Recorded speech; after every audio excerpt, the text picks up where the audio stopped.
എല്ലാവർക്കും നമസ്കാരം. ഇന്ന് ഞാൻ ശബ്ദവുമായി ബന്ധപ്പെട്ട ഒരു പരീക്ഷണമാണ് നിങ്ങളെ കാണിക്കുന്നത്. അതിനുവേണ്ടി ചെറിയ ഒരു ഉപകരണമാണ് പ്രയോജനപ്പെടുത്തുന്നത്. വളരെ ലളിതമായ ചെറിയ ക്ലാസ്സിലെ കുട്ടികൾക്ക് ശബ്ദവുമായി ബന്ധപ്പെട്ട പാഠഭാഗം പഠിക്കുമ്പോൾ പറ്റുന്ന ഒരു ഉപകരണമാണിത്. അപ്പോൾ ഇവിടെ ഇതിന് ഉപയോഗിച്ചിരിക്കുന്ന സാമഗ്രികൾ ഒരു ബസർ, ആ ബസറിനെ ഒരു കേസിനുള്ളിൽ സുരക്ഷിതമായി കവർ ചെയ്ത് വെച്ചിരിക്കുകയാണ്, വെള്ളം കയറാത്ത രീതിയിൽ. പിന്നെ അതിൽ നിന്ന് കേബിൾ എടുത്തിരിക്കുകയാണ്. പിന്നെ ഒരു ബാറ്ററി ഉണ്ട്. ഒരു പാത്രത്തിൽ വെള്ളം എടുത്തിട്ടുണ്ട്. ഇവിടെ ഈ ഭരണിയിൽ വെള്ളമുള്ളത്.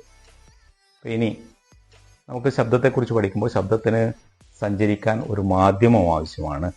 ശബ്ദം വായുവിലൂടെ സഞ്ചരിക്കുന്നത് കൊണ്ടാണ് ഞാനിപ്പോൾ സംസാരിക്കുന്നത്. നമുക്ക് റെക്കോർഡ് ചെയ്ത് നമുക്ക് കേൾക്കാൻ പറ്റുന്നത്. വായുവിലൂടെ ശബ്ദം സഞ്ചരിക്കുന്നു. ഖരവസ്തുക്കളിലൂടെ ശബ്ദം സഞ്ചരിക്കുന്നുണ്ട്. അത് നമുക്ക് മറ്റൊരു പരീക്ഷണത്തിലൂടെ പിന്നൊരു അവസരത്തിൽ കാണിക്കാം. ഇന്ന് ഞാനിവിടെ നിങ്ങളുടെ മുന്നിൽ ശബ്ദം ദ്രാവകങ്ങളിലൂടെ സഞ്ചരിക്കുമോ എന്ന് കണ്ടെത്താനുള്ള ഒരു ലളിതമായ പരീക്ഷണം, വളരെ ലളിതമായ പരീക്ഷണമാണ് ചെറിയ കുട്ടികൾക്കായി. ഓക്കെ, ഇനി നമുക്ക് പരീക്ഷണത്തിലേക്ക് കടക്കാം. ഇവിടെ നമുക്ക് ബസറിൻ്റെ ശബ്ദം കേൾക്കാൻ പറ്റുന്നുണ്ട്. ഈ ശബ്ദം വായുവിലൂടെ സഞ്ചരിച്ച് നമ്മുടെ ചെവിയിൽ എത്തുമ്പോഴാണ് നമുക്ക് ആ ശബ്ദം കേൾക്കാൻ പറ്റുന്നത്.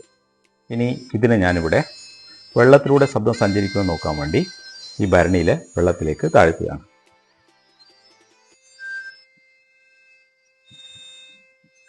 അപ്പോൾ ഇപ്പോഴും നമുക്ക് ശബ്ദം കേൾക്കാം. അപ്പോൾ ഇതിൽ നമുക്ക് ശബ്ദം വെള്ളത്തിലൂടെ സഞ്ചരിക്കുന്നതെന്ന് വളരെ ലളിതമായി മനസ്സിലാക്കാൻ സാധിക്കുന്നു. എല്ലാവർക്കും ഈ പരീക്ഷണം ഇഷ്ടപ്പെട്ടു എന്ന് കരുതുന്നു. നമുക്ക് വീണ്ടും മറ്റൊരു പരീക്ഷണമായി കാണാം. Thank you.